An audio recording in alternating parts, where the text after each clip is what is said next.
कुछ तस्वीरें हमने आवाज से देखी और ये जताता है कि लोग कितने दूर दराज से, रात को कुछ लोग चले हैं, सुबह पहुंचे हैं और हर किसी का मकसद है एक बार नेताजी के दर्शन हो जाएं, अपनी श्रद्धांजलि उन्हें अर्पित कर लें। लेकिन 10 बजे बहुत ज्यादा लोग वहां पहुंचेंगे और इसी बाबत शायद तैयारियां भी बहुत दुरुस्त रखी गई हैं। क्या तस्वीरें वहां से आप दिखा पाएंगे और क्या अभी तक जानकारी है 10 बजे यहां पार्थिव शरीर पहुंचेगा, उसके बाद क्या होना है? हाँ, देखिए, लोगों के आने जाने का जो सिलसिला है वो लगातार जारी है। कल शाम से ही लोग लगातार यहाँ सैफई पहुँच रहे हैं और मैं इस वक्त पंडाल स्थल पे हूँ और नेताजी का जो पार्थिव शरीर है वो यहाँ पर रखा जाएगा और नेताजी के अंतिम दर्शन यहाँ पर लोग कर सकेंगे, उनको श्रद्धांजलि दे सकेंगे। और देखिए, वहाँ लिखा हुआ है श्रद्धेय नेताजी, 22 नवंबर 1939 और 10 अक्टूबर 2022, यानी 22 नवंबर 1939 को नेताजी का जन्म हुआ था और 10 अक्टूबर को उन्होंने अंतिम सांस ली। अपने जन नेता को श्रद्धांजलि देने के लिए जो लोग हैं वो दूर दूर से आ रहे हैं। लोगों की आंखों में आंसू हैं, लोग परेशान हैं, हताश हैं कि एक ऐसा जन नेता, एक ऐसा बड़ा नेता उनके बीच से चला गया है। और दूसरी तस्वीरें भी मैं आपको दिखाऊंगा कि देखिए, यहाँ पंडाल स्थल पर जो लोगों की आवाजाही है वो शुरू हो गई है। किस तरीके से यहाँ देखिए जो लोगों की भीड़ है वो यहाँ पर पहुँच गई है। दूर दूर से जो लोग हैं ये लोग यहाँ आ रहे हैं। और सबसे बड़ी बात यह है कि देखिए, नेताजी ने हमेशा गरीबों की लड़ाई लड़ी, नेताजी ने हमेशा किसानों की लड़ाई लड़ी, नेताजी ने हमेशा मजलूमों की लड़ाई लड़ी, हमेशा नेताजी ने लोगों को एकजुट करने का काम किया, हमेशा लोगों को संघर्ष का रास्ता बताया कि संघर्ष के रास्ते को हथियार बनाइए, रास्ते की कोई भी रुकावट होगी वो दूर हो जाएगी।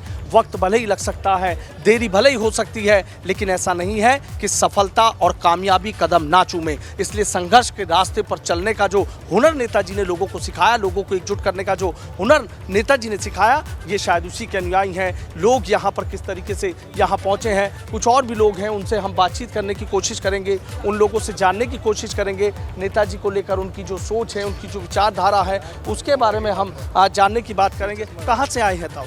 विधूना विधायक वो है। कहाँ से आए? विधूना से, रेखा वर्मा। नेताजी तो नहीं रहे हैं, खो दिया है। उनका तो बहुत बड़ा कष्ट है हमको, इससे बड़ा दुनिया में किसी कभी कष्ट नहीं हुआ। किसानों के, मजदूरों के, मजबूरों के नेता थे। अब क्या कहा नेताजी के।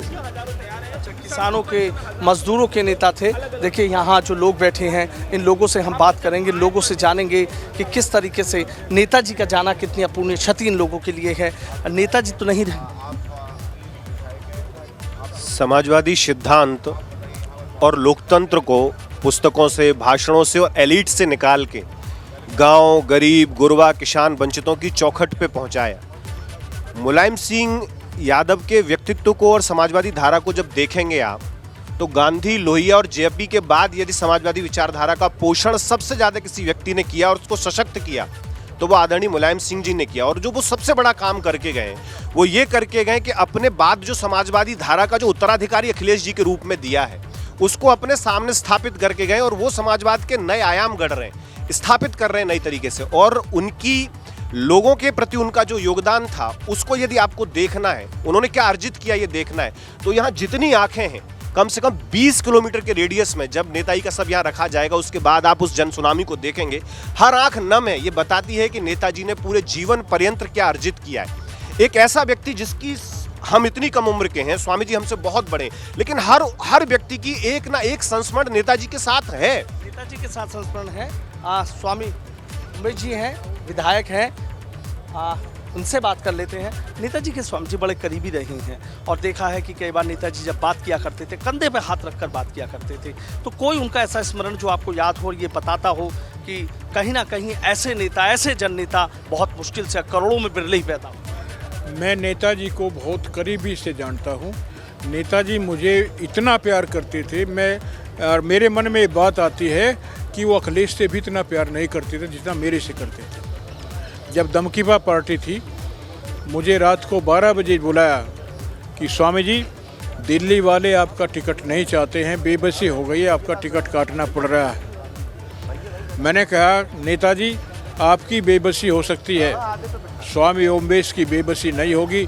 जाऊंगा, निर्दलीय चुनाव लड़ूंगा, जीत करके आऊँगा आपके पास, है मैं आपका सहयोग करूँगा। जय खड़ा होकर के मेरे कोली भर करके आंसू आ गई थी उनके आँखों में। जय आशीर्वाद दिया था, जाओ जीतोगे। जय और जीता मैं, और वहाँ पर जा कर के जय चश्मे का निशान था, ऐसा करके आए थे सभा के बीच में। जय उसी से मेरी जीत हुई थी। बहुत प्यार करते थे मुझे, बहुत ज़्यादा प्यार करते थे। एक हमेशा उन्होंने एक विचारधारा, कहते हैं कि इंसान चला जाता है लेकिन एक विचारधारा हमेशा लोगों के मन में जिंदा रहती है, हमेशा लोगों को मोटिवेट करने का काम करती है कि आप आगे बढ़िए, संघर्ष करिए। तो नेताजी संघर्ष से कभी पीछे नहीं हटे, जहां डटे वहां हमेशा डटे रहे, चाहे रास्ता निकले या ना निकले, लेकिन हमेशा डटे रहना। और जहां रास्ता ना निकले वहां भी रास्ता निकालने का हुनर सिर्फ नेताजी में था। नेताजी मेरे राजनीतिक गुरु थे, मैंने संघर्ष करना उन्हीं से सीखा है। 40 साल से संबंध मेरा रहा है। नेताजी जो है एक बार जो बात कह देते थे उससे पीछे नहीं हटते थे। बिल्कुल ठीक है ना जी। हम उनको जो एक आंदोलन के रूप में देखते हैं, एक जिहाद के रूप में देखते हैं, जो गरीबों को, मजदूरों को, किसानों को, महिलाओं को, अल्पसंख्यकों को ठीक है। एक सरोज, समान देखिए, दृष्टि से जितने भी हम देखते लोगों थे। से धर्म बातें की कर लें, राजनीति हम नहीं चाहे होती। नेताओं से बातें कर लें, आम लोगों से बातें कर लें, जो एक चीज निकल कर आ रही है वो ये बयां कर रही है कि वो अपने विचारों को, वो अपनी सोच को किस हद तक लोगों में प्रसारित कर पाए हैं।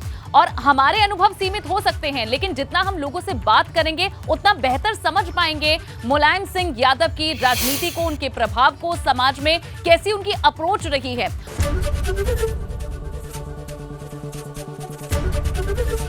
एबीपी गंगा, खबर आपकी, जुबान आपकी।